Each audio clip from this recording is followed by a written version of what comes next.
Kitty, kitty, kitty, kitty, Kitty, kitty, kitty, kitty, kitty, kitty, kitty, kitty, kitty, kitty, kitty, kitty, kitty, kitty, kitty. Hello, everyone, and welcome to episode 130 of All You Hear podcast. I'm your host, Jose Patrick, and joining me today are my three spooky co-hosts. Hello, it me, Pooped Pant Colt. It's me, Wailing Wenzel. It's me. It's Jingle Jangle Jongle Jingle Jongle. You could have said J Horror Jonathan. Oh, shit. But I like what I said better. I mean, yeah, I like it too. That really jingles my Jonathan. What the fuck? It means I'm mad. Oh, okay. That's not what I got from that. You just start hearing the noise of metal scraping Oh, I was on gonna- teeth. Oh, don't you know that's the most erotic sound in the world? According to that fucking movie. It was. Apparently, I know we're jumping ahead. We haven't even talked about the movies yet. The character for that movie is called the Metal Fetishist. Yes. Like, that's it. That's all you have. Well, you're probably wondering what movies we're talking about. We'll be discussing 3 Japanese horror movies in this episode. And we'll start off with Hausu, or House, released in 1977, directed by Nobuhiro Nobuyashi. And it's about a young girl who seeks to get away from her father and his bride-to-be by taking her 6 friends to the countryside to visit her aunt at her house. But over the course of this vacation, mysterious and horrific things begin to unfold. Yeah. This movie's batshit insane. Like, not like the insane of it's just off the wall, like, weird, uncanny. It makes sense, Yeah. but it doesn't. Yeah, it makes a weird, intuitive, emotional sense more than a logical, progression of events. Yeah, like 3 of us, Pat, Colt, and me, we'd never seen these movies before. We didn't know anything going in. Jonathan was the only one that was this your first time seeing House?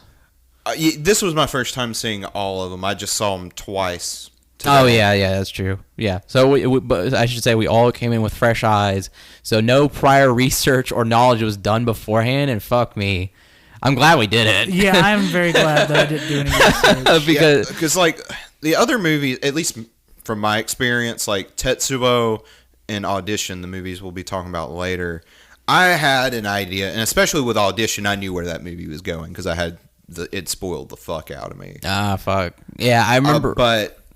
But with House, the only thing I knew was someone gets eaten by a piano, and that awesome DVD cover from Criterion with the orange cat. Yeah, I've been wanting to see this movie for years, and I'm so glad I finally got that cover is so iconic because I don't know, it just looks awesome. Like, whoever designed it, give him a round of applause.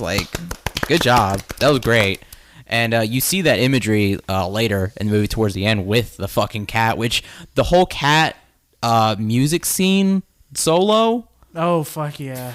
Oh my god, yeah. When he's jumping on the piano. No fucking question. Easily one of the best scenes in cinema ever. Unironically, yes. I mean, yeah, it was great. It was because it was meow meow. I can't even fucking remember it now. Because it's very hard to try to paint a linear discussion of the movie because it's such an off the wall movie, because it starts off as kind of like this almost treacly saccharine film about these high school girls going on this trip, and the main character nicknamed Gorgeous, because all the characters in the movies have a very odd but specific nickname. Yeah. And Gorgeous takes her friends off the countryside because she's upset that her father became betrothed while he was away for work, and so she goes to meet up with her long lost aunt.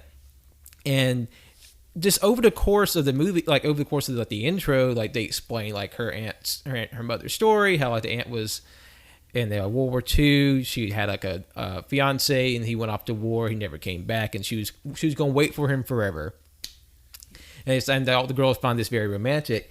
But as you sort of meet the girls, they are so very, they have a character, but it's very sort of one note. Like it's very based off of their name. Like you have gorgeous, sweet, fantasy, kung fu, Mac, and Professor. Professor. The big one for me out of all those names that I can't really get is Mac. I'll give you a second to guess what that is as a listener. What do you think Mac means? What do you think her character is? Did you think fat bitch? Then you got it. Because they treat her like shit. This whole movie, like, wow, you are a fat bitch. No, like that, like literally, like anytime she's like eating, they're like, "Oh, you love to eat, man. You have such an appetite." And it's like, and the thing is too, she's literally the same size as them. Like she is not any different. Like if anything, her size is probably close to Melody. And, like, Melody was just as small. Like, they're all small. Yeah, I didn't get the whole, like, you need to stop eating, you fat bitch. Like, I mean, granted, they don't say it. They don't say that, but that's like, what is communicated. It's just really funny because, like, the entire time we were making jokes, like, they're just like, you obese whore. just passive aggressive insults to her, and it just made no sense whatsoever. And yeah, like each character kind of like follows like one note in that like Gorgeous is kind of vain, I guess. Well, I'm not sure she's really vain, but she's definitely singled out as like the most beautiful, attractive, yeah, or, pretty like, fashion sense. She's always putting makeup on. And in Fantasy, for some reason, it never occurred to me why she was called Fantasy until I realized, because she's always thinking about her fucking teacher. Oh, what was his name? Mr. Togo? Which is like, they're like, he's so manly. Fucker has mutton chops. That ain't manly. That's just fucking stupid. He got his ass stuck in a bucket. Dude. Yeah, and God, it's just... Like they paint him as like a knight in shining armor. This fucker, like Colt said, fell down some fucking stairs, got caught in a bucket, almost got hit by a fucking car, all within the span of like a minute. That whole scene where he's falling down the stairs took me by surprise. I wanted to laugh, but I couldn't breathe. So that scene, it was like stop motion, where they took a photo of him sliding on his ass all around in front of the car. I want to say almost all of these movies, except for maybe Audition, use stop motion. Yeah. Yeah. Well, 2 out of 3. Yeah, 2 out of 3. Yeah, like Tetsuo, the way that with that movie being so effects heavy, you kind of have to. Yeah, for sure. For the time.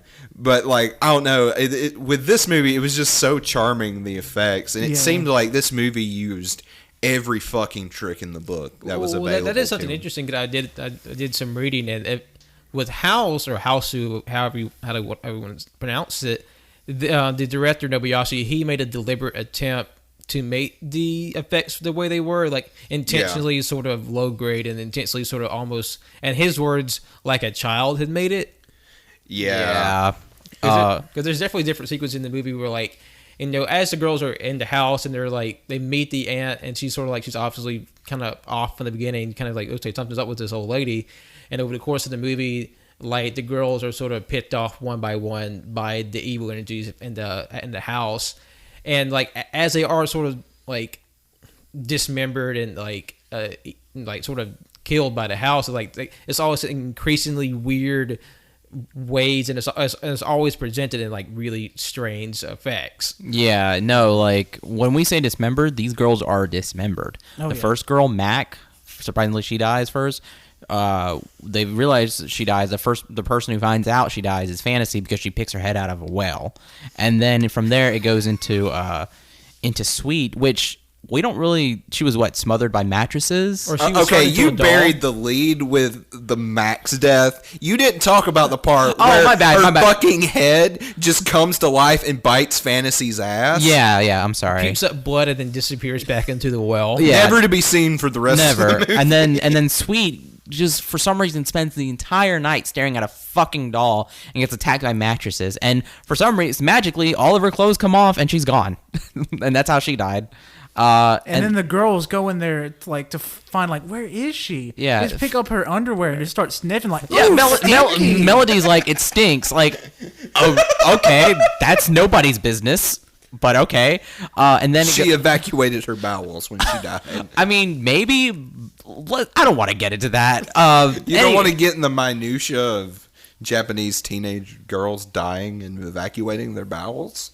No, Jonathan, I don't want to. The more I didn't want to. No. Anyway, let's get into more death. Melody gets eaten by a fucking piano. that was my favorite sequence. No, that was a great scene because, like, literally, like, at first she gets her fucking fingers bitten off, which she doesn't react until like her hand gets bitten off, which is like why, and then it like slowly goes from that just to the whole fucking piano taking her in, and during that process she loses all of her clothes for some reason. It's just how it is. I mean, I guess you could chalk it up to the piano, like, tearing that shit off, but even then, like, and it's a weirdly sexual scene too. Yeah, because like the entire time she's popping in and out of the piano, like like getting eaten, and it's then, like her disembodied head comes out and says, "Ooh, that's naughty" or something. Yeah. Oh, because there's a shot where we see straight up, like in like up her what would be her skirt or something. It's fucking weird. And then, oh man, who else dies? Oh yeah, later it's the fucking best character, Kung Fu. Well, there's a bit of a gap after the first three girls die. Like the other girls get wise. Oh, this house is fucking haunted or whatever.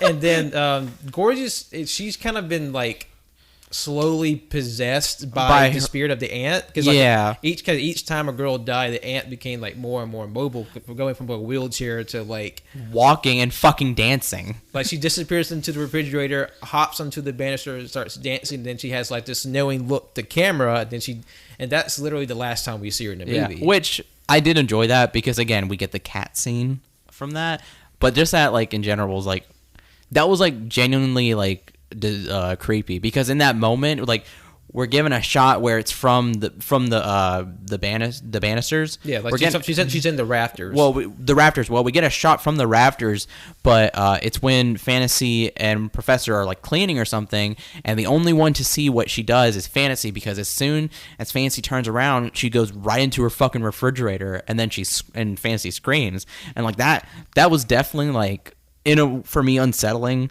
But this whole movie had a bunch of like creepy, unsettling parts. Like even though we're laughing and like joking with it, but it had some creepy. For sure.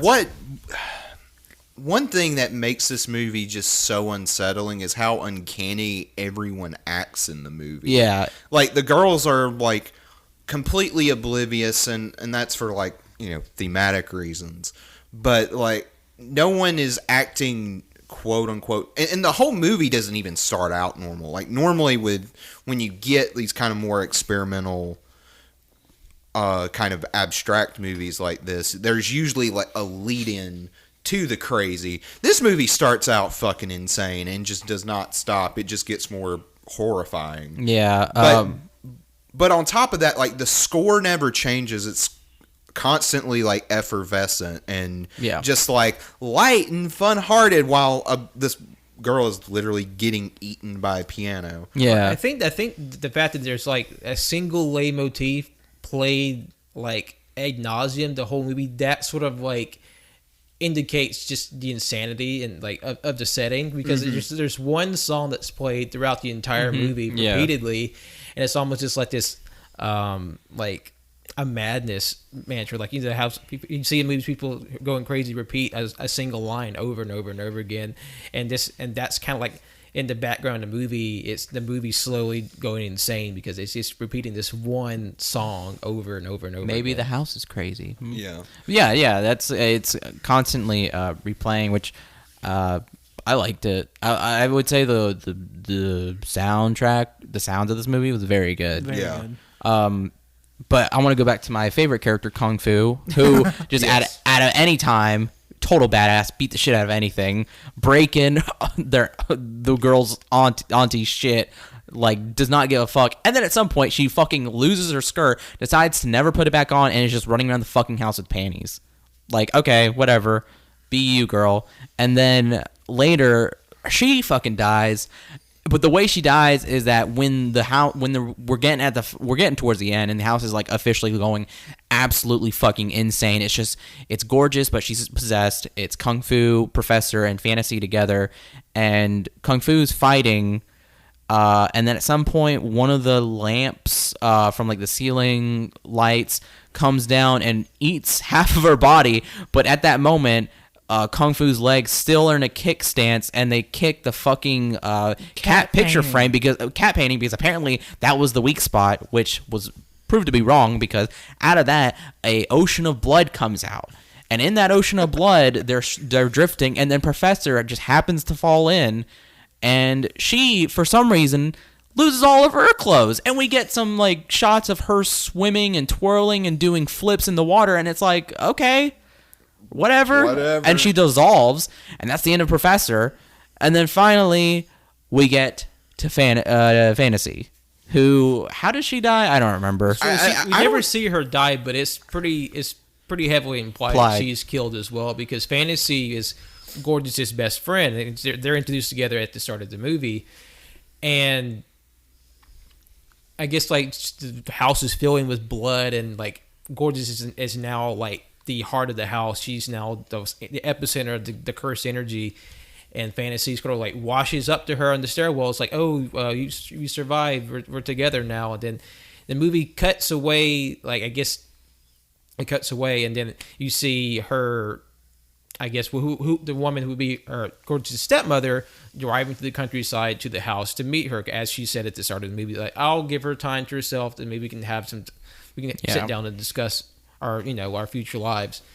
And then the stepmother arrived at the house, and like apparently Gorgeous' house is back to normal. Gorgeous is like in our like a, I guess, kimono. She invites her stepmother in, and then possibly kills her too, because she which her stepmother always has a breeze blowing no matter what. But she knows how to catch. You catch your light, she catches her wind. Oh fuck, that's a good ability. We skipped over a very important. No. Hold on. We're gonna get to that. We're gonna get to that. Anyway, with her, there's she makes Gorgeous makes like a hint that all the girls are still sleeping, but when they wake up, they'll be hungry. They'll be very hungry. And it's like, what does that mean? Like, are they potentially zombies? Who knows? But something we should say is that Mr. Togo was actually, for some reason, going to come up to the house for some reason. And in that... He was supposed to be there to begin with. He was supposed to be on their trip, but... But that was to the camp. Like, but yeah, you're right. Anyway, he was supposed to be there anyway, so he was getting there late. He meets up with some guy who's He's a watermelon salesman. Who's actually the watermelon seller? That's actually the composer of the movie. Oh, and toward the beginning, when the girls are at the airport or at the bus stop and they meet all those boys, that's actually the band that plays like the opening song or whatever. Oh, okay. But anyway, I'm fucking getting there, Colt. Watermelon. They meet a man who's selling watermelon. They're really fucking big watermelon, but.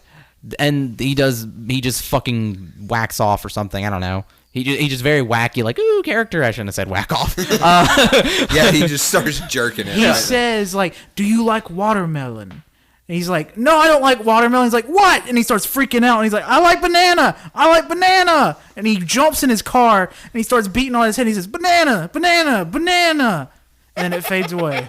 We're talking about Mr. Togo. Colt keeps fucking jumping. Hold on. What the fuck? You skipped the watermelon. I said the guy.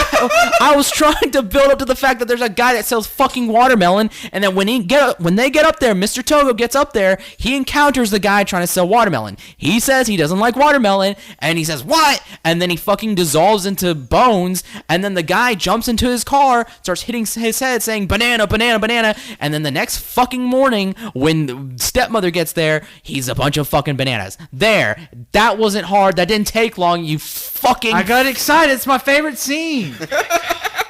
Because apparently the watermelon guy, he was part of the aunt's curse. Because her whole spiel is that she was angry she never was able to marry her fiance, and like after she died, like her evil energy just sort of was left on Earth. Yeah, and, like, it kept her, like her energy kept her body alive, and all the she has to consume unmarried girls. All the unmarried women in the area, she's like consumed in. There's no one left in the village, so she kind of like surreptitiously got her niece to come through the use of her cat.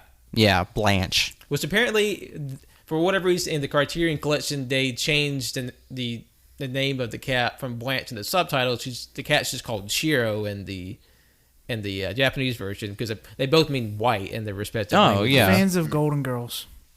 Yeah. Okay. Yeah. Fuck. That's House. Yeah. Yeah. It has some like I kind of had a sort of idea of what the movie was trying to get at, like thematically, and I did like while I was watching these other movies for a second time, I was doing a little research on like sort of popular readings on these movies, and one of the ones for this one was because I saw like this list of like top feminist horror movies, and this was one of them. That's weird. And the kind of that whole reading in a nutshell is they all represent a certain aspect of what like a complete female, or God, that sounds very like an idealized woman would be. Yeah. And it's sort of like the house picks them all off until the only ones that are left are gorgeous and fantasy, who's the one who's constantly buying into the notion of like the whole like knight in shining armor, that sort of thing. That makes sense. And also too, like you were talking about, like with Kung Fu, how she's just kind of like in panties like most of the movie. Yeah. And like a lot of the characters are these kind of exaggerated stereotypes, and some people view that as like a satire. The whole movie also has this fairy tale like quality. Like there's the mom dies and the dad's marrying an evil stepmother. You know, we don't really see her being evil. Well, she's more like I guess like a red herring, because like we see her come in, she kind of comes in introduced in a very like mysterious, like ominous way, and then like she's not really involved in the movie at all. Except at the very beginning and the very end. Yeah. But like that's sort of like half-baked ideas. I'm sure like people have written theses on this because it's fucking crazy. Yeah, it's definitely layered, especially like with that end sequence with Gorgeous and Fantasy being the last ones, because it's like the ideal woman is like for very shallow men is probably they're gorgeous and they probably are like, you know, fantasize a lot or something along those buy lines. into the fantasy of, yeah, if we want to use certain terminology, like the patriarchal system. Yeah, which I mean that could also go the way with girls, how girls only see two things, and that is like because of like what societies project on them. Like you have to be pretty, and then you have to want that knight in shining armor. That's what you need. You need a man. Yeah, and that's what's definitely projected right there. And it was, and also to sort of add on that, you know, Mr. Togo, who's supposed to be the knight in shining armor, is a fucking moron. Yeah, literally a horrible guy. And there's really like, other than like all the men in the movie are kind of just dumb. I mean, yeah, like because you got him, the banana guy, or no, the watermelon guy. And that's about it. Yeah, I mean the dad, but we don't really get much of him. No, other than he's just like a film composer. Yeah, he's just kind of like wealthy. Morricone got mentioned as well. Morricone. Yeah. Oh yeah, where he's like, I'm better than him. Which the father looked ugly, to be honest. That's mean. Yeah, he has self-esteem problems. No, I'm sorry. But yeah, that was Hausu. Anyone have anything else to say about it? I know we spoiled it, everything. Not really. We probably left out small details, but you need to watch it. If you haven't seen this movie, you need to watch it. Yeah, if you made it this far, just know that there's going to be spoilers for all these fucking movies. We should have said that at the top. I mean, but it's like if you're going to listen to this, it's going to have spoilers. But we should say it. We're your listening companion for all these movies. Go watch these movies, or ideally you watch these movies, then come hear us. Help you digest what the hell you just saw. Yeah. Yeah, it's... Because it's definitely a movie I think everyone should see at least... All these movies I think you should see at least once. Yeah, at least once. Maybe.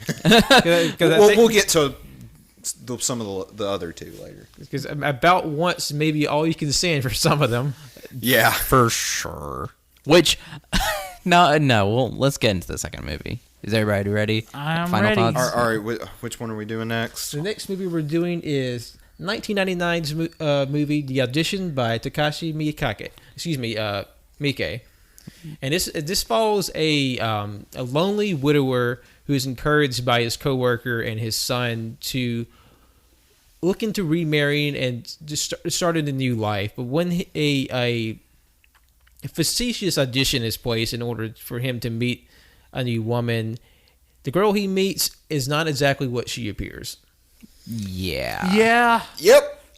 You know, I know we talk about spoilers. I kind of don't want to spoil this because it's like, or like, I mean, I think you should go in fresh, but let's just fucking talk about it. Yeah, we're spoiling it. Yeah, we'll just say, like, if you haven't seen it, take a break right now and then come back once you've seen it. Yeah. Yeah, because this movie, like Fight Club, other movies of this ilk, it does rely on a twist, and it doesn't ruin if you know it, because I knew it going in. Yeah. But it definitely does add to the shock of it. Yeah. Oh, yeah, yeah. So we're going to wait an hour, so go. Anybody like football? How about 'Cause I them? don't. How about them Braves? Ooh, home run. Atlanta Falcons, Go! Peanuts. basketball, Oh, I love Charlie Brown. free t-shirt. Cracker Jack. Has it been an hour already? Man, that's crazy. We talked about so much sports stuff. We're a bunch of sports bros. So yeah. The girl fucking crazy. She crazy. The subtitle to this movie: "Bitches Be Crazy." That's it. Let's move on to the next movie. No. So like, it starts out like for the first hour, it just seems like a very just weird, Like romantic drama. Because, romantic drama. Yeah. Because you see, like, the producer, like, he's dealing with the death of his wife, and then fast forward 7 years, and he's sort of like, he started like a production company. He and his coworker, like, sort of like, making movies, and he's just sort of like never really found that rhythm again. Yeah. And like his son, he's off living his life, and he kind of like and his son wants that for his father, and so, but they had this weird way of hooking him up with a woman instead of just looking around classifieds or something. They start a fake movie, or or maybe not a fake movie. It's like it's a facetious attempt, to film a movie, but also find someone for him to date. Yeah, because it's like the plan was like they literally came up with a script and everything for this movie. So it's like the movie could have actually been like was actually going to be made. And then with that, it's like this man, the fucking main character, the producer, was looking for a woman in early 20s, early 20s to early 30s. And it was just fucking weird because they were like they were looking. It was like very specific, and it's like she had. I know they kept repeating like she has to be obedient. Like that. That was weird. Like that's. And then out of 3,000 fucking applicants, they get 30 women in, which was also weird because in certain shots the women were undressing. Like during the auditions, yeah, and all the like some of the there would be questions sprinkled out that would be like, why the fuck would you ask that even for like an audition? Yeah. What does your father do? Like what does your father do? Have you ever had sex with someone that you didn't really want to? Yeah. Like this, like really fucking personal, very and weird. invasive, very like personal questions that. Yeah. Have you done porn before? Yeah. That was one other one. And it's like, and then there were shots of like the producers like laughing and having a good time. Like this doesn't seem like an audition. This seems like fucking just two bros hanging out. Yeah, and the music is like really upbeat and like kind of quirky. Yeah. It's like what the fuck is it? It's a little like some shit. This movie is from the fucking 90s. Like it's from the 90s, but it honestly felt fairly modern. It felt like a subversion of those like those late 90s, early 2000s rom-coms that have, if you think about them, really fucked up premises, especially towards women. Yeah, for sure. And then the producer, the main character, gets like immediately attached to this one woman who's like 24, And it's like because that of the coffee stain on the paper. Because of the coffee stain. No, because like she put in a very weird essay, and it's that she took ballet, messed up her hips, couldn't do ballet ever again, and so she wanted to die. Like her dream died. And it's like, yeah, that's very powerful, but that's also kind of like, it's like, why would you put that in an essay for an audition? Yeah. And then like it goes from there because he wants to, he does want to see her again, but like he doesn't tell her outright that like, you know, the audition was fake or anything. I don't even think she even finds out about the audition, does she? No. He says the movie fell through. Yeah. That's like his excuse to let her down about not getting the role, but also like keep their rapport going. Yeah, because they go on a few dates, and every time they went on dates, I think they went on 2. The information she gave them turned out to be like false, and it's like it gets weirder, it gets creepier because like she says she works at a bar. That bar's closed because the owner was killed, and there were extra fingers, an extra tongue, an extra ear. Really fucking creepy. The record company that like she knew the director of Disappeared. The director doesn't exist. He's gone. And it's like it just starts to unfold, and then we see like where she lives, and I think the one thing that fucking actually scared me was when she was sitting there because like she's waiting for his phone call because the producer's friend had asked him to promise not to call her for like a week, and she's been waiting, and it's like really creepy. And then there's a fucking bag, which what we can assume is a body, and then the bag ends up fucking twitching. Which really fucking scares me. And it's an unsettling scene too, because she's just literally just sitting in the floor, staring at the phone, waiting. It's just never mind this ominous bag that's just sort of sitting there in the foreground. Can you just see? Okay, because you just see her from the back, the camera from her behind, so you just kind of see her just kind of like almost just like the girl from The Ring, hair over her face, and she's just sort of sitting there. The camera is above her. At one point, you just see like all of her vertebrae poking through her. Yeah, you see her spine. Just to see like, okay, like how far off this girl is. And then he does call her back, and he does sort of get more and more involved with her to the despite his coworker telling her, hey, you need to, there's something not right about this girl. Nothing she says really making any sense. I got a bad feeling. But the main character, he goes along with it anyway. He takes her on a vacation, and then that's when things sort of get odd. You start getting more about her life, how she has these burn marks on her deep in her thigh, and then she disappears after the next night, and he goes to look for her. He's leading all these dead-ends. That's how he finds out about the murder at the bar she doesn't work at. She said she worked at. She goes to the ballet school that she said she learned at, and there's just this. It's an abandoned ballet studio, but there's this old man that's living there by himself, and how he knew the girl somehow, and then like how he is. I think it was her uncle. We find out later that he was her. No, was it her stepfather? It was her stepfather, right? I think it was one of the because I forgot. I didn't catch what their relation. Creepy old fuck. Creepy old fuck. Because he tells the main character she's messed up. She's not right, and then he sort of dejectedly goes back and just sort of kind of settles into not having her, and then she kind of just sneaks into his house and spikes his brandy, and then that's when the movie really kicks into overdrive, and just like the psychedelic like mind fuck realm. Yeah, it's really crazy. Oh man. Something we should say though about the creepy old fuck. He was the one that was abusing the girl, because he was the one that burned her. It was very creepy, very like unsettling, because like she would open her legs, and he would have those hot like.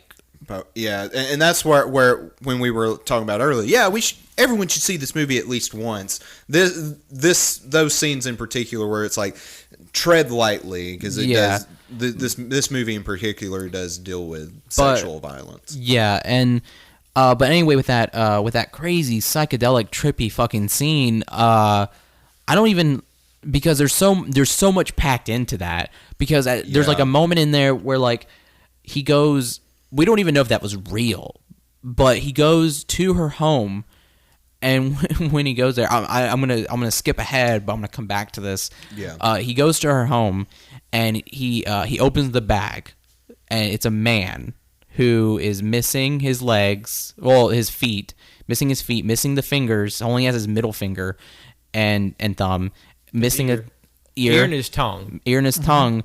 And then we hear, what's her name? Asami, yeah, the girl. We hear her throwing up. And then we see her bring a fucking dog bowl full of her vomit. Overflowing, spilling, and then she gives it to the man, and he licks it up like a fucking dog. And it's so disgusting. That's honestly the nastiest part of the fucking movie. Well, that's the scene that disturbed me the most. Actually, it gets worse, because reading up on it, I found out that the actress who played Asami, she insisted in that scene that the vomit be real. That's her real vomit. What the fuck? We need to talk about this actress. What? You nasty. What the fuck? Because the special effects director for the movie, he said that the main actress, she insisted that her real vomit be used in that scene. That's so fucking, because Colt was like, I know that's milk. But it looked like milk. I mean, it could have been. She just threw it up. She drunk a lot of milk. Honestly, the first time I watched this scene, I actually thought it was milk. It literally looked like chocolate milk. Fuck me. Nasty. You nasty bitch. What the fuck? And like the director, Takashi Miike, he's notorious for basically being a film troll. I could see him saying that, but the actress, like, what the literal fuck? You know what? Whenever we get to the next part of this movie, I'm gonna question that too. But but before that, he gets that moment. He has this really trippy part where like Asami, what was her name again? Yeah, Asami. Like there's a moment where like Asami wants him and attempts to do oral sex on him, but when she does it, it switches back to one of his coworkers who has been telling him for some reason, been telling that she's gonna get married, and then gonna get married. But when she does that though, we see a moment of like, I guess like of kind of like rejection between him and her, like literally like where like she was just kind of like a fling to him, and like she wants to be more than that. Then from there we get his son's classmate that he had a crush on trying to, and it's like, what the fuck is that? And yeah, when he goes into that drug state, you really get to see, I guess, his inner desire, and it's really fucked. Because like especially the first half of the movie, it kind of presents him. Yeah, he what the audition is really fucked, but like, you know, he's kind of like trying to basically play the nice guy. Yeah, the entire movie. And then the thing is too, his friend even calls him out, because he's like, do you just think I'm a lonely middle-aged man? And his friend's like, yes, that's exactly what you are. You're a lonely middle-aged man. And it's like, fuck. Yeah, but like like all the reasons why he picks Asami are really fucked. Yeah, and all these other, and then when we basically see the inner machinations of his mind, you really see how fucking disturbed this guy is. Yeah, for sure. And what's so interesting about like the whole like scene, as he's seen all these different scenes, and we're getting all the information that's technically we get exposition about Asami and her life and all these things that, you know, we're not even really sure we can trust. Yeah, we don't even know. We don't even know it's real. It's psychedelic, because, you know, we see like possibly all these like this is dreams, like all the things he thinks, all the things he feels are just mashed together in this like one psychedelic state. So like, is he really having the affections for like his dead wife, his son's classmate. His co-worker, and like all these different things. And we find out that Asami, she was possibly abused by her stepfather as a very young girl, and like how he had like, you know, very depraved feelings of her and had like abused her, and then it's implied that she like started her, you know, her, I guess, vengeful ways on him, because you see he has prosthetic feet. Yeah, and it's implied with that the man in the bag that he's another one of her victims, and there's all these things. So it like the movie points you in a direction, you're still not sure if you can trust it, because it's all happening in another person's head. Yeah, which she kills the creepy old fuck with piano wire by like slicing his head off. Yeah, Hitman style. Yeah. But yeah, and then once we get, and the reason, and we tell you this because once we get done with that sequence, we get back to reality, and that is that he's been drugged, and it was really sad. Rest in peace, gang. God, fuck. Yeah, that poor dog. The gang was the family dog is a beagle puppy. Yeah. And Can I have one little moment of silence for okay. gang shit? A whole lot of gang shit. Rest in peace. Gang shit. Rest in peace. R.I.P. Yeah, it was so she straight up twisted its head, like it was completely 360. Yeah, or not 360, 180. Yeah. It was fucked. But yeah, he was drugged, and she pretty much she has him paralyzed, and then I think she puts even more drugs in him to where like he will still remain paralyzed, but he'll feel everything, every single pain, because she wants him to feel this pain because that's the only truth or true feeling that anybody can feel, or he wants him to enjoy the pain. I don't know. It's really fucked. But then she's covered in essentially butcher gear with like an apron, gloves, boots, and she rolls out a mat and rolls him onto it, and then she fucking undresses takes off his shirt, and she takes a bunch of needles, and she starts to stab him, plug them into his stomach, and that's where we get our intro from, because that's what she says. She says deeper, deeper, deeper, but kitty. And what's interesting, because I've heard that's been translated different ways, because she's saying kiri, which literally means cut, and then something like it. In this movie, they translate it as deeper, deeper, deeper, as she's like pushing the needles down. Yeah, I've heard some translations they use it as she's saying tickle, tickle, tickle, tickle, tickle, because she's putting all these acupuncture needles like into his stomach in different places, and then takes it a step further. She puts them in his eye, like in his tear ducts and underneath his eyeball, and so he's just like it just gets intensely uncomfortable as it progresses. And then it sort of climaxes. She takes the piano wire after shackling his feet, and she slices off his left foot. Yep.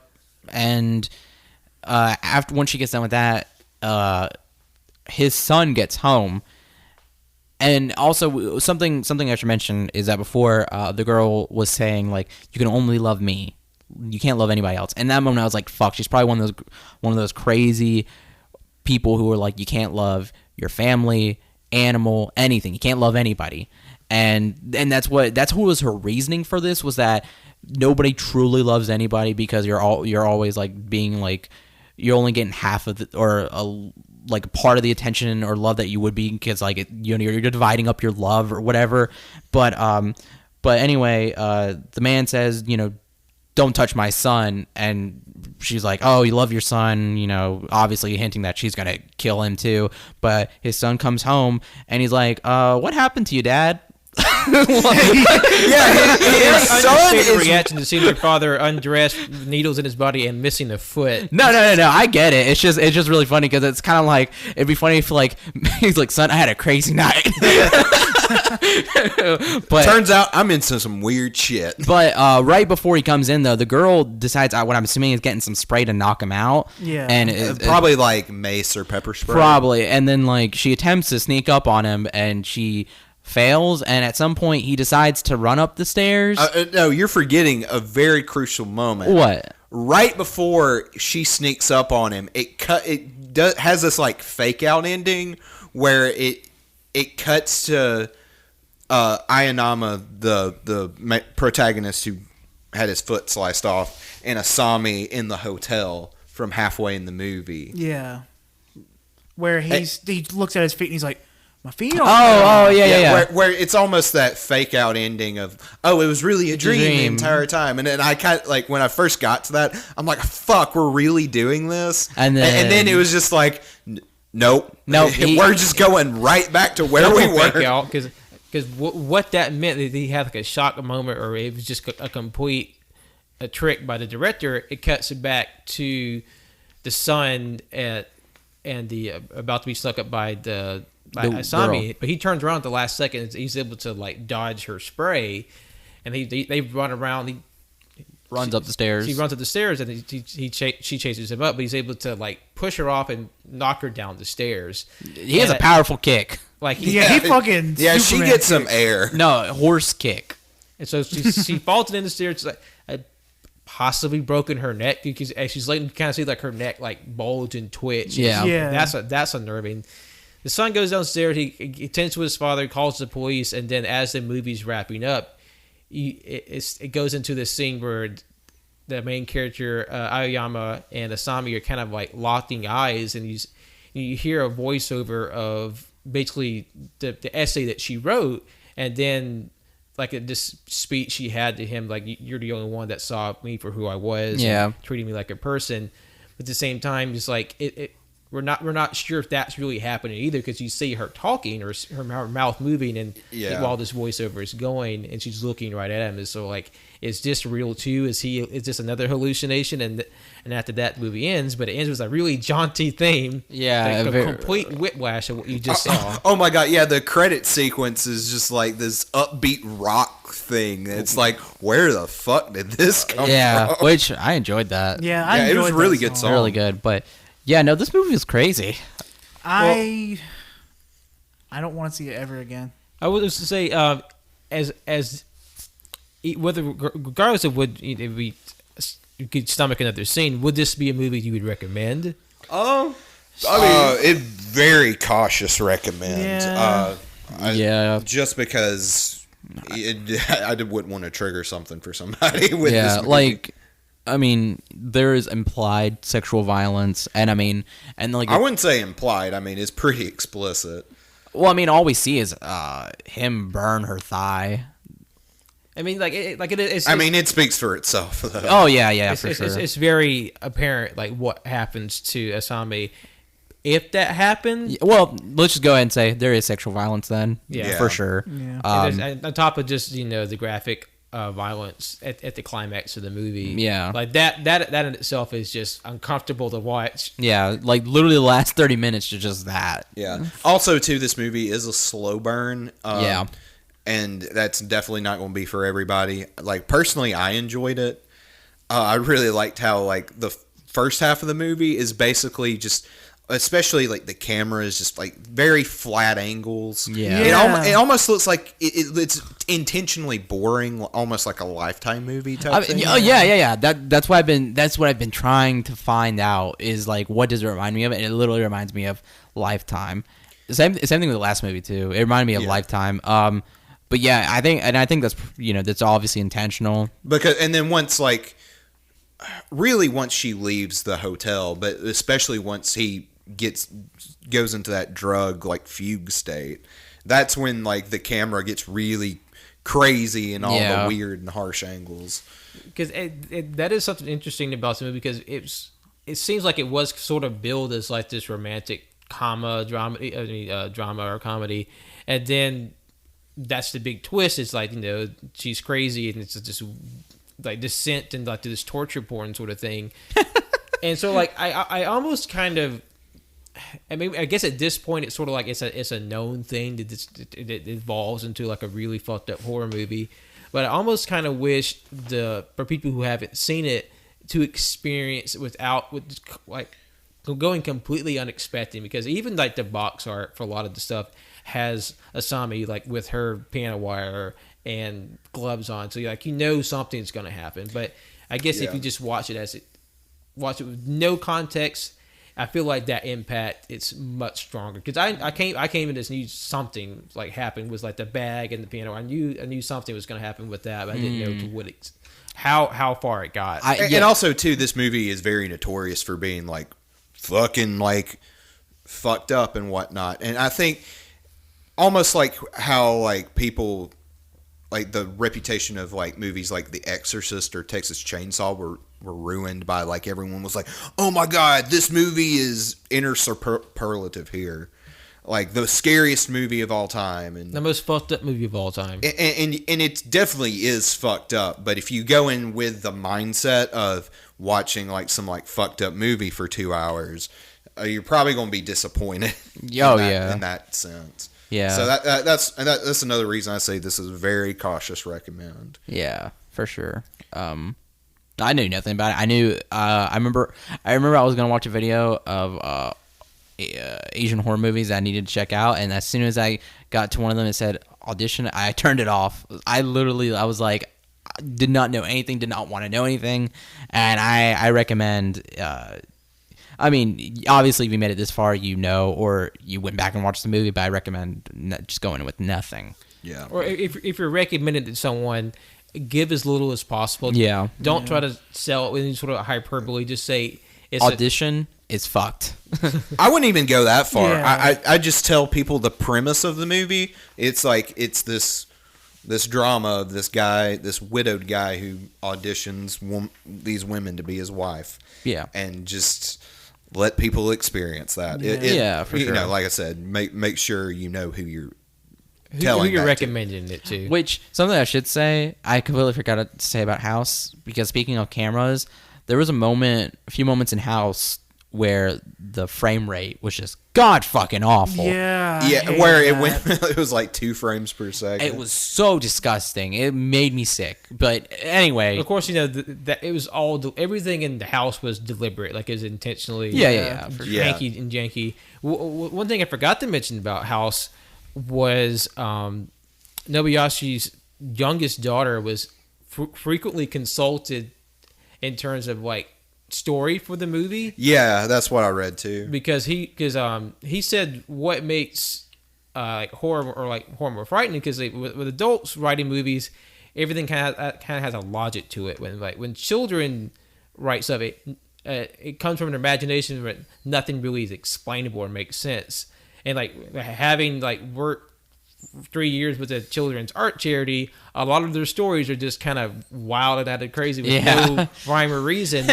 and honestly, some children's stories pretty unsettling. Yeah, for sure. No, that's insane. That's cool. A lot cooler than an actress actually throwing up. So And saying, I want him to eat my throw up. That is when method acting goes way too fucking far. Like, did that guy say, like, I don't want to do this? Or did he say, I want to eat your throw up? I am committed to this role. I guess I don't know to what extent. Like, I do know that too late, Pat. when she's holding the bowl, that's her actual vomit, but I don't know if the bagman eats that's her vomit. Pat, I hope to God that I hope he ate it. Fuck you, Wenzel. No. You know what? I want to say it. I think she actually put those fucking needles in that man's body. Oh yeah, she actually cut off his foot. Oh fuck. And then when she sticks them in his eye, she like flicks them. It's like I forgot about that. No. When she put the fucking needles in his stomach, and then when she goes to put them in his eye, she fucking moves up over the fucking needles in his stomach. Oh yeah, it's like But you know what? That speaking of Audition, you know what this movie really reminds me of? What? Psycho. Huh. Yeah. If you ever seen that movie, because it works on a very similar premise where like the first half of the movie is kind of this like wacky heist movie, and then it just turns into a fucking serial killer. Yeah. I thought Psycho was about business cards. Wait, what? Oh, his business card. Oh no, that's American Psycho. That's American Oh Psycho. shit! What's Psycho then? It's Alfred Hitchcock. Shing, shing, shing. Norman Bates. Yeah. I was thinking of Norman Bates. What were you saying? That is Norman Bates. You're thinking of Patrick Bateman. Bait. We're baiting over here. Norman Bates. we're just baiting. Nah, their names are similar. Probably done on purpose. Whatever. Yeah. Well, what you were saying about how like Psycho kind of feels like connected to Audition, like a lot of people thought with House that it's such this weird, surreal horror comedy that it sort of set the ground for what Evil Dead would be years later. Oh wow. Yeah, Evil Dead is fucking silly as fuck. Yeah, it is. Especially Army of Darkness. Yeah. And also Audition, another Hitchcock movie, also reminds me of Vertigo, which in the sense of that movie is about like trying to find the perfect woman. Yeah. Sorry. Yeah. So watch Psycho and Vertigo. They're both really fucking good. Cautionary recommend to Audition. Yeah. And And our final movie is 1989's Tetsuo the Iron Man, directed by, excuse me, let me find his name, Shinya Tsukamoto. And trying to think the best way to describe a synopsis for this movie. Power Rangers. there is barely a synopsis. Oh, okay. I guess I think I can do it. Okay, I guess the synopsis would be a man is injured by a hit and run, and a metal fetishist. As we learned, that the man who was hit by the car is known as the metal fetishist, who stuck a rod in his leg because he wanted to run faster. That was the very first scene of the movie. It was, wait, what the fuck? He wanted to run faster? And the only way you know that is because you see all the running man, all like the clips of the people running. Yeah. And when he puts it in, then there's maggots, and he screams, and he starts running, and then that's when he gets hit. He gets hit by what's titled, I think, the Salary Man. Salary Man in his girlfriend's car, and then they take his body and they kind of throw it in a ditch, and then they fuck, literally, and then the metal fetishist gets his revenge on the Salary Man. And how the Salaryman's life just devolves into horror and chaos. There's a drill dick. That's it. People fucking up walls. Giant dick. There's a lot of phallic imagery. There's a lot of penis. Because the Salaryman is just constantly fucking his girlfriend. Hard as hell. He goes hard. Like he pushing her up the wall. Like literally, like they were moving so much to the point where like he was pushing her up against the wall, and then he got somehow he meets some infected person infected by the metal shit, and then he gets infected himself, and then he has some crazy fucking dream.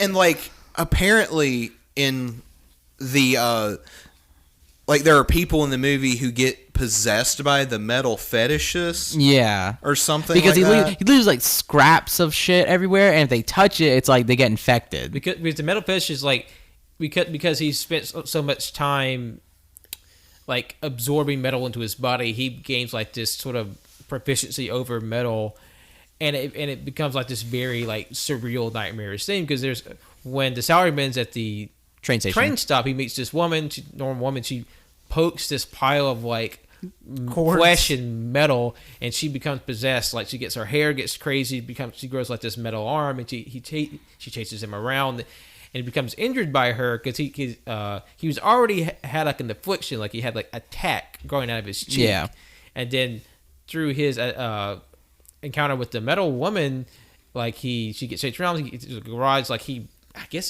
he breaks her, like he apparently breaks her back or something.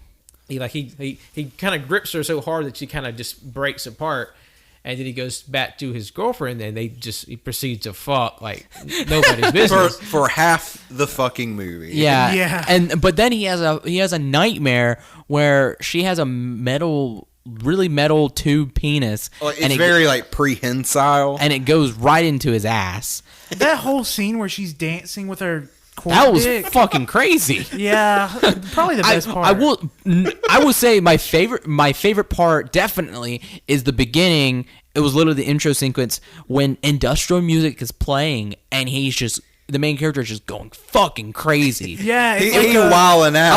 I was literally like, is this a music video? I was thinking it was like a Metallica like intro to a music like video. It was awesome. I love that. But anyway, that scene was great with the woman. But yeah, and then once he wakes up from that, and like we can see that there's like some kind of like rockets in his fucking heels, so now he can go really Ida from fucking My Hero, basically. pretty much. Yeah. And then like he comes back, fuck, and he makes food and he starts feeding it to her, and oh god, it's sexual. There's just all this like very like uncomfortable sexuality with like him feeding his girlfriend, but every time the fork touches her mouth, there's this a grating metal sound, like ungodly. It's either a grating metal sound or just this loud thump. Yeah, and it's like and literally there's also crunching of metal, and it's like he's obviously just going crazy for it because he puts up the food and wants to fuck her again, but in that moment he grows a drill dick. a massive drill dick that just spins when he's horny. Oh yeah, that's right. And she's just terrified because it cuts through wood. It's literally dangerous. It would power drill, like it cuts a hole through her. Literally, like you've always heard the joke of like it hitting the bottom of the table. It goes through the fucking table. It literally goes through the fucking table. And then he is scared of himself, and he starts to mutate even more. And she's like, he locks himself in one of their rooms, and she's like, I can handle it, whatever, blah, blah, blah. So she finally gets in there, sees how fucking mutated it is, and he's still horny as fuck because his dick is spinning, man. It's going wild. And then he starts to, because he's mutating, he's starting to go crazier, so she ends up trying to have to fight him off because God knows why or what the fuck, he wants to fuck her with that drill dick. And it's like, if that happens, she's gonna die. Yeah. And that's what happens. Because she does end up stabbing him in the neck, but like his drill dick like goes. It stops because he's dying. Well, no. It goes under her, and for some reason we get that shot. We get a shot of her panties and the dick being under her, so it misses her, and then he falls to the ground, and like because they're switching essentially, it's like we see that like the drill dick misses her still, and he like it stops, and like she stabbed him, and it's like it's over finally. But then for some reason, she starts sucking his nose. Like she's like after she stabs him, like she's still it's this weird thing, like she's afraid for her life, but at the same time she's like still aroused. Like she starts like kissing his grossly mutated body, and then he wakes back up, and then he has another dream sequence. And also throughout the course of the movie, you see what we learn as the metal fetish is like in this like metal nest, and he's like convulsing, and it cuts between that. The man's dreams, and then he wakes back up, and he's seen that he's killed his girlfriend because you just see his girlfriend sitting on top, and the blood just splattering the back of the wall. I just realized why she started making out with him when he was dying, because she's into that shit. Because she's fucked him as they killed the metal fetishists. Yeah, or like after they dumped his body. Yeah. Like, but then she was like but she seemed scared. She was like, he's watching us. I don't know. I can't think of another reason why. No, she's fucking weird. This movie is a metaphor for discovering your kink. I don't have any of these. I'll say that. Yeah. Anybody have any? Well, then like he kills his girlfriend. I'm half joking. And then he kind of like he sits in the bath to chill out, and then to chill out because like he kind of just decompresses, and then some time passes. He puts his girlfriend in there, and then it cuts back to the factory, and we see the metal fetish sort of come out of his nest and come to life, and he sort of like energizes himself to get revenge dressed on the salaryman. And he starts like putting on makeup and like gearing up his body, and he starts zipping around, and that's some of like the special effects. Motion. Like because there's a lot of stop motion and like accelerated I guess play to kind of like emphasize the movement, and then the metal fetish is like he has his power to like control metal, so he like turns the metal into liquid, and then like somehow possesses the metal knife that the dead girlfriend's holding, possesses her body, attacks the salaryman, who's now barely recognizable because he's just so much. He's just a hunk of fucking metal. And then Then the metal fetishist erupts out of the girlfriend's body, and they have this big confrontation.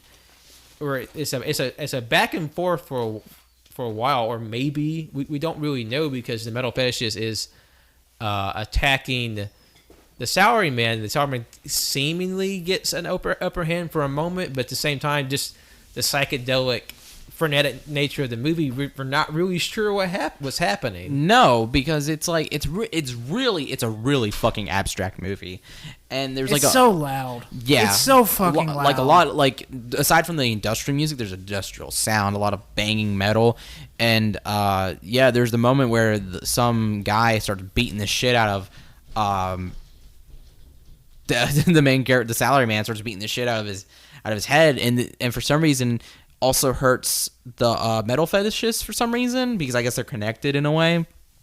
And like you said, like at some point, like they somehow get into like a factory, and the salaryman absorbed more metal and becomes even bigger, and then the metal fetishist tries to fight him. Because it's just, for what I understood, the metal fetishist, like this whole thing is his revenge for being like killed, for being like, or maybe not killed, like attempted murder. Yeah. And so like he has this thing where he, like you said, he controls metal. So he's throwing all this metal onto the salaryman, who's already this mangled mass of metal and flesh.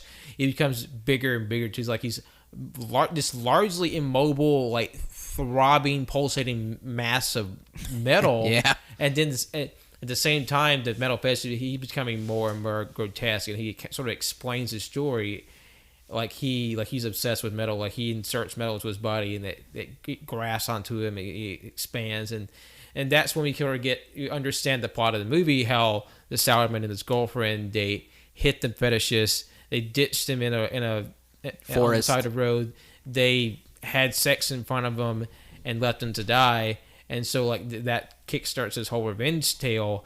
But like he's become so obsessed with the salarymen that at the climax they fuse together in this like horrific monster. Yeah, like there's a moment when they're fusing, it's just both of them, like what we can assume is their minds, and they're naked, and like it's almost like kind of romantic in a very weird way.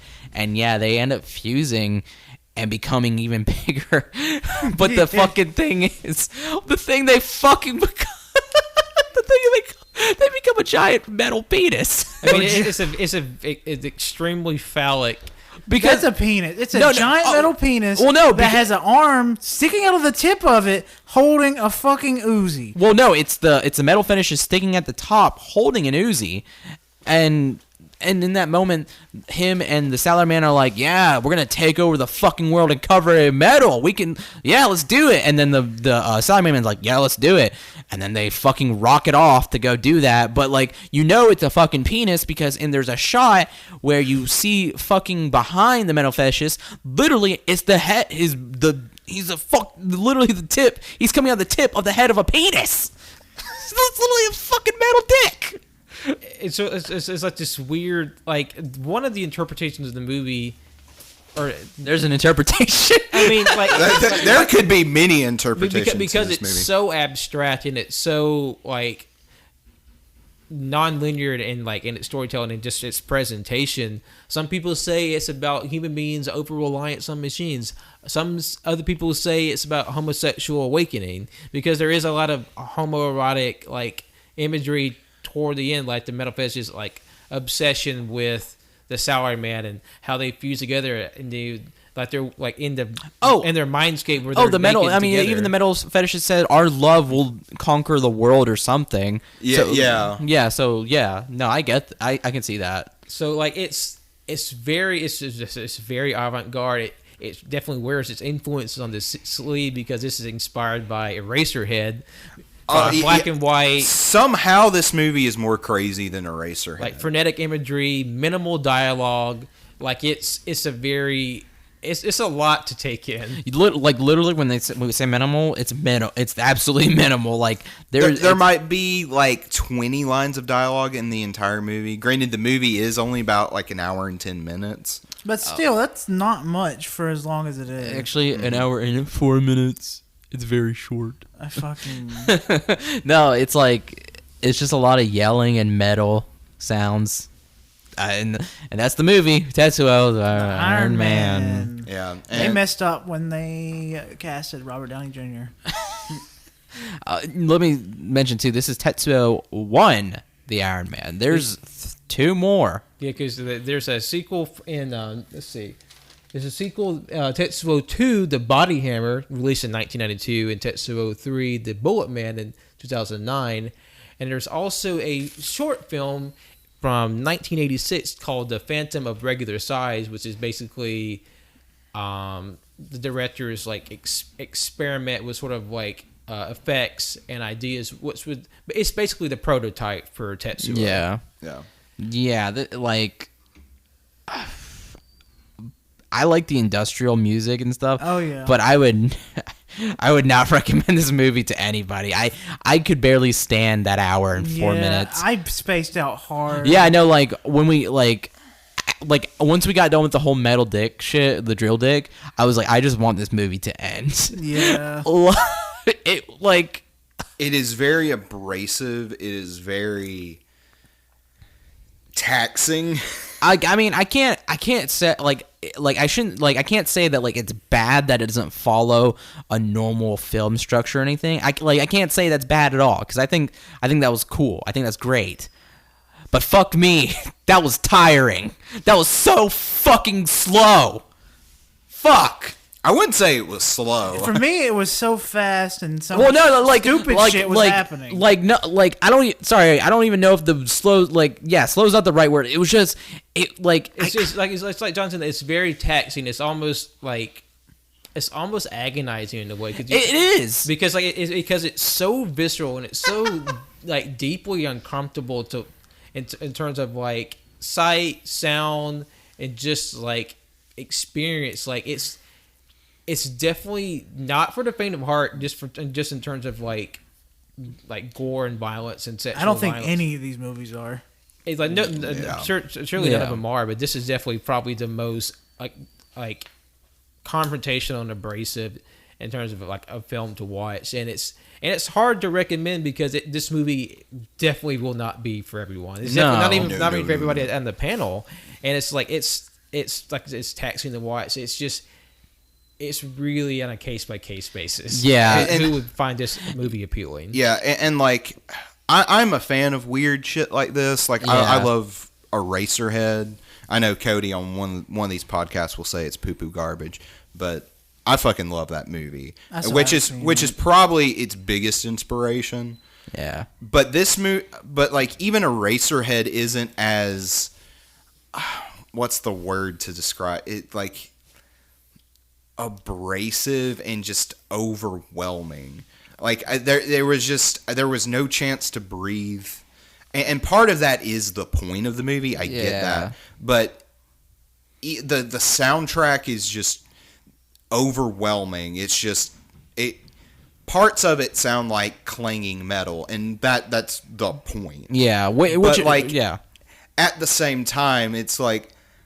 You still have to sit through all of that. You have to sit through, and even though it's just a little over an hour, it feels a lot longer. I just I like this movie. Okay, there's a lot about it I can appreciate, but it's definitely not a movie I see myself revisiting a lot. Which is funny because before we even did this, we were like, these movies are on our big list for essential viewing, and I was talking to Jonathan because I didn't want to do these movies for this because I was like, we need to cover them for essential viewing, but it's like, oh, that's fine, we can come back to them for essential viewing. I don't want to ever come back to Tetsuo. I do not want to fucking touch it. Yeah, like I said, I appreciate the fuck out of this movie. Yeah. It's a lot. It's literally taking that fork and grinding on your teeth. That's literally what this is. But in like an artistic way, to the point where you're like, okay, no, I see what you're doing. Yeah. But it's still a person grinding a fork across your teeth.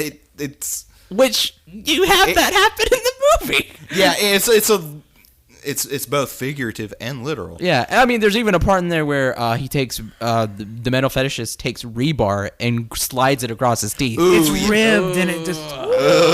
Yeah. It's just a very intentionally grating movie. So keep that in mind whenever you. I do recommend everyone see it at least once just to say they've seen it. Yeah. Because it is like peak what the fuck. Yeah, I mean, it's movies to add to my letterbox, you know. Yeah. Mm-hmm. Yeah.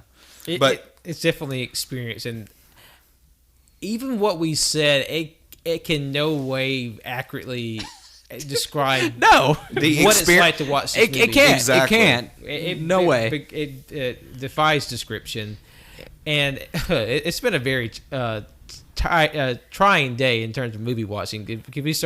We watched all these back to back, and it was. And Jonathan, he's seen kind of all of them again in the span of 24 hours. And you can see the smoke coming out of his ears. I haven't done much other than watch these movies because I had some plans. That's why I had to watch them. I ended up watching them twice because I didn't think I'd be able to watch them with the other three guys. So, but fuck me, I'm fucking tired. Yeah, no, like I was tired before this, but I was like, no, this will be fun. This will be fine. But now I'm like, that has all hit me. Like, plus fucking getting through Tetsuo, I am like, I want to die. like, was this fun? Yes. Would I ever do this again? Probably not. Probably not. Like any other fucking movie. It'd have to be a new movie. I will never watch these three in a row again. Never. I will watch House again at some point because I actually, maybe think that's fun to watch with friends.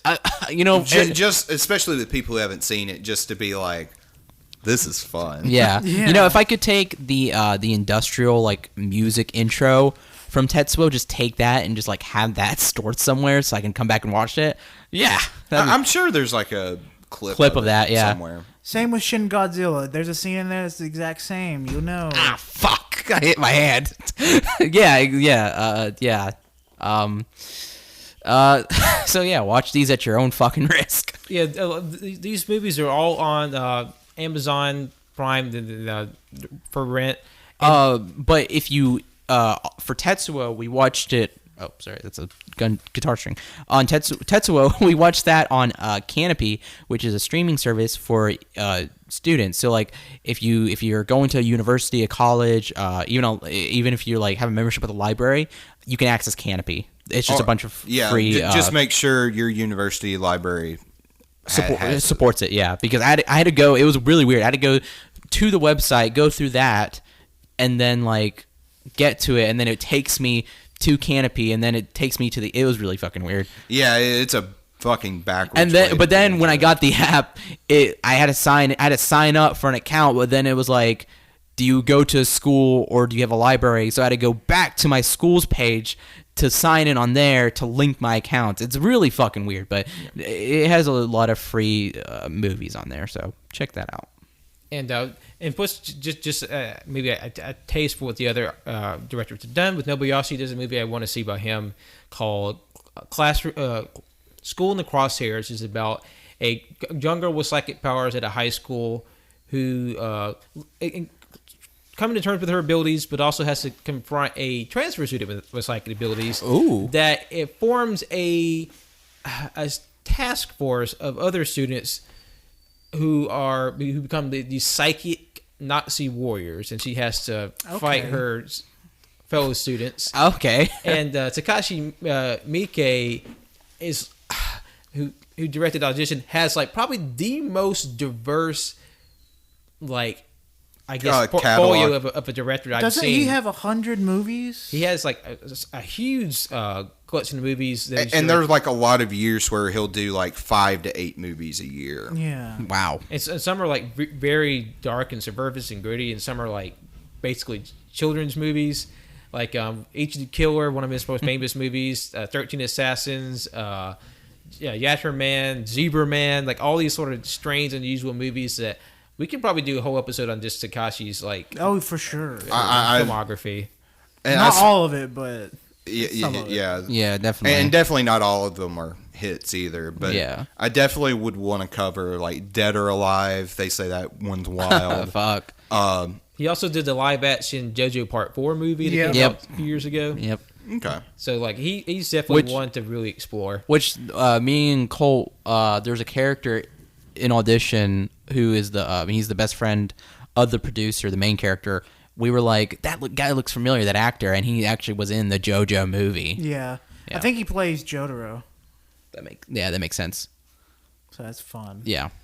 All right. Well, thank you all for listening today. We hope our experience kind of interests you into watching the Japanese horror. Let these sort of be a taste into a wider.